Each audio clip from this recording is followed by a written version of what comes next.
Imaginez deux chiens côte à côte avant une recherche. Le premier tire sur sa laisse, il aboie, il saute sur place ou piétine littéralement d'excitation. On sent qu'il n'attend qu'une chose, qu'on les libère. Le deuxième chien, lui, il est posé, il hume l'air, il attend, et quand on lui donne le signal, il enclenche son nez et se met au travail. Concentré, il avance à pas lents. Lequel de ces deux chiens va trouver l'odeur le plus vite? Si vous avez répondu le premier, c'est normal. C'est l'image qu'on se fait d'un bon chien de détection. Sauf que c'est là qu'on se trompe. Et même pire, quand ça ne fonctionne pas, le réflexe qu'on a tous en tant qu'éducateur ou en tant que conducteur de chien, c'est de se dire « Mon chien est nul en flair, il est trop excité, trop dispersé, il ne sait pas se concentrer. » Et si le problème, ce n'était pas du tout le flair? Si le problème, c'était l'état émotionnel du chien au moment où il cherche, ou même juste avant. Dans cet épisode, on va parler de quelque chose qu'on oublie trop souvent quand on travaille le nez d'un chien. Chercher avec son nez, c'est d'abord savoir se calmer soi-même. Et la bonne nouvelle, c'est que ça s'entraîne. Avant d'aller plus loin, il faut qu'on soit d'accord sur deux mots qu'on confond tout le temps. L'autocontrôle et l'autorégulation. Ce ne sont pas des synonymes et la différence entre ces deux termes fait toute la différence. En flair, comme dans la vie quotidienne d'ailleurs. L'autocontrôle, c'est la capacité du chien à ne pas faire quelque chose tout de suite. Ne pas foncer sur sa gamelle, ne pas attraper la balle, attendre le signal avant de bouger. C'est un frein.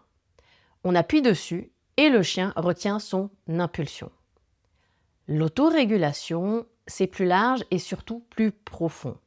C'est la capacité du chien à faire redescendre lui-même son niveau d'excitation après un pic, à retrouver son calme tout seul sans qu'on ait besoin de l'aider. Ce n'est plus un frein, c'est vraiment une régulation interne. Et ça, c'est la nuance clé de tout cet épisode. On peut très bien avoir un chien obéissant, qui a un excellent frein, un assis-reste impeccable, mais qui est complètement incapable de se réguler. C'est un chien qui se contient en surface, mais qui boue à l'intérieur. Sauf qu'en flair, c'est la régulation qui compte, pas le frein. Pour comprendre pourquoi, il faut parler d'une dernière notion, le arousal ou éveil en français, qui représente le niveau d'activation ou d'excitation. En flair, on cherche un chien ni trop bas, s'il est endormi, pas motivé, ça sert à rien de le lancer, ni trop haut, parce que ça implique qu'il est grillé, qu'il ne réfléchit plus, qu'il est en pilote automatique émotionnel.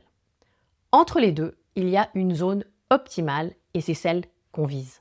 Pourquoi est-ce que tout ça compte particulièrement en flair et pas juste en obéissance classique? Parce que le nez, c'est un organe lent et précis. Pour bien sentir, un chien doit ralentir son souffle, baisser la tête parfois, échantillonner l'air par petites bouffées et discriminer entre toutes les différentes odeurs présentes dans un environnement. C'est un travail tout en finesse. Un chien surexcité, lui, respire vite et fort. Résultat, il sature très rapidement. Il rate des odeurs qui sont littéralement sous son nez. Et on peut souvent le repérer d'un coup d'œil. C'est un chien qui se déplace très vite dans l'espace, mais surtout, et ça c'est le signe le plus fiable, il a la gueule ouverte. Il y a une deuxième raison plus profonde encore. L'excitation détourne les ressources du cerveau. Un cerveau en mode émotion forte n'est plus en mode résolution de problèmes. Le chien zappe d'un endroit à l'autre, il fait par cœur, il reproduit peut-être un trajet appris plutôt que de vraiment chercher. Il devine ou utilise son cerveau pour faire des déductions au lieu de sentir. Le flair, par nature, demande de la persévérance. Une source difficile à localiser, ça veut dire rester sur une zone, se concentrer, tolérer la frustration de ne pas trouver tout de suite. Sans autorégulation, on a deux issues possibles. Le chien abandonne ou il part en cacahuète. Au fond, la régulation, Ce n'est pas la différence entre un chien qui trouve par hasard en tombant dessus au détour d'un passage rapide et un chien qui résout le problème méthodiquement en utilisant vraiment son nez comme un outil.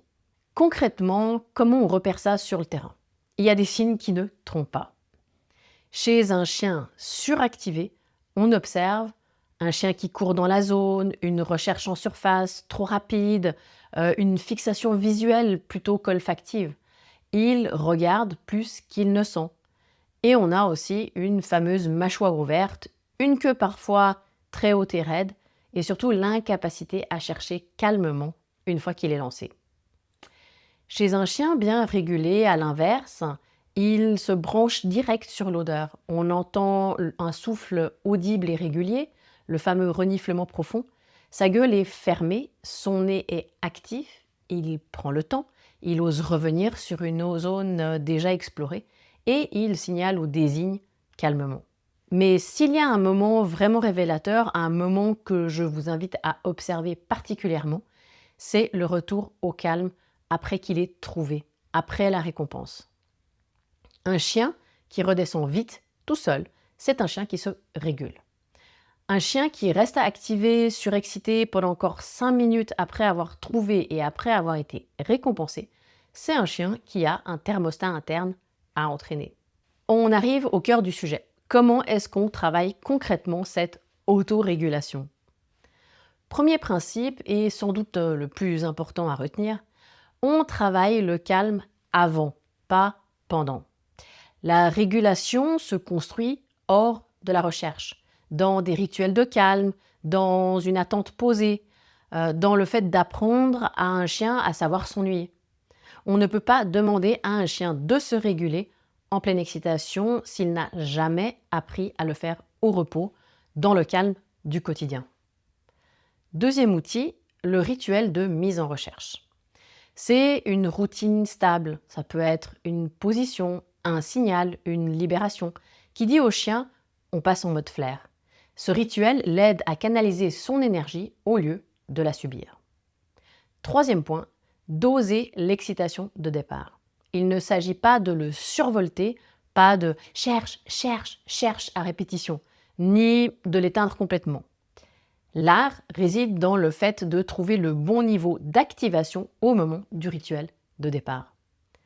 Quatrième point, gérer la frustration progressivement. On augmente la difficulté par toute petite marche pour que le chien apprenne à rester sur le problème sans frustrer. La persévérance, ça se muscle exactement comme un muscle physique, par palier. Cinquième point, et ce qu'on oublie presque toujours, le retour au calme comme exercice à part entière.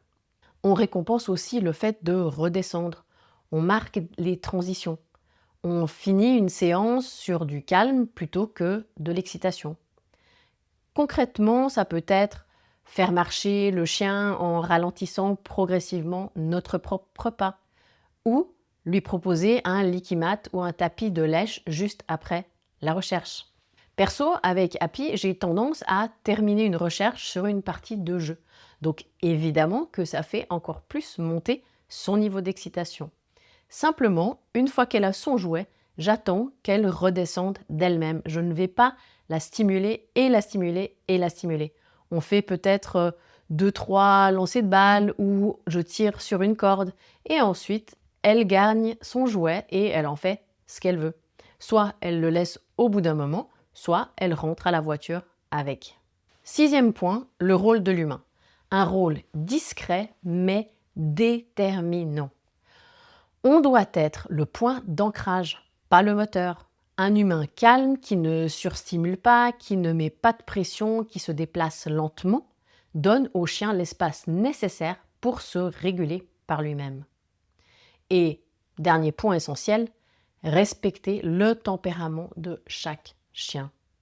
Un chien naturellement speed et un chien naturellement cool ne partent pas du même point de départ. L'objectif, ce n'est pas de transformer tous les chiens en chiens zen. L'objectif, c'est que chacun apprenne à gérer sa propre énergie. Avant de conclure, Quelques idées reçues qu'on entend souvent et que j'aimerais déconstruire. La première, c'est plus il est excité, plus il est motivé. Faux. Au-delà d'un certain seuil, l'excitation détruit littéralement toute performance. Ou encore, il faut le fatiguer avant. Un chien épuisé ne se régule pas mieux. Il s'effondre tout simplement. Le calme, ce n'est pas la fatigue. Ce sont deux états complètement différents. On peut aussi confondre obéissance et régulation. Un assis reste impeccable ne garantit absolument pas qu'un chien est capable de redescendre tout seul. Et enfin, vouloir aller trop vite. La régulation, ça se construit sur des semaines, parfois des mois, pas en une seule séance. Une question à vous poser pour vous et pour votre chien. Votre chien, il met 2 secondes ou 5 minutes à redescendre après avoir trouvé. Je vous propose un petit défi cette semaine. Observez votre chien, notez à quel moment précis il bascule du mode réfléchi au mode excité. C'est souvent plus instructif qu'on ne le pense. En flair, le chien ne cherche pas que avec son nez. Il cherche avec un cerveau calme, connecté à son nez. Le vrai super pouvoir du chien de flair, ce n'est pas son odorat, c'est sa capacité à rester assez posé pour s'en servir. Si vous m'écoutez sur YouTube, n'hésitez pas à vous abonner pour ne pas rater les prochains épisodes. Et dites-moi en commentaire, alors votre chien, il prend 2 secondes ou 5 minutes à se calmer?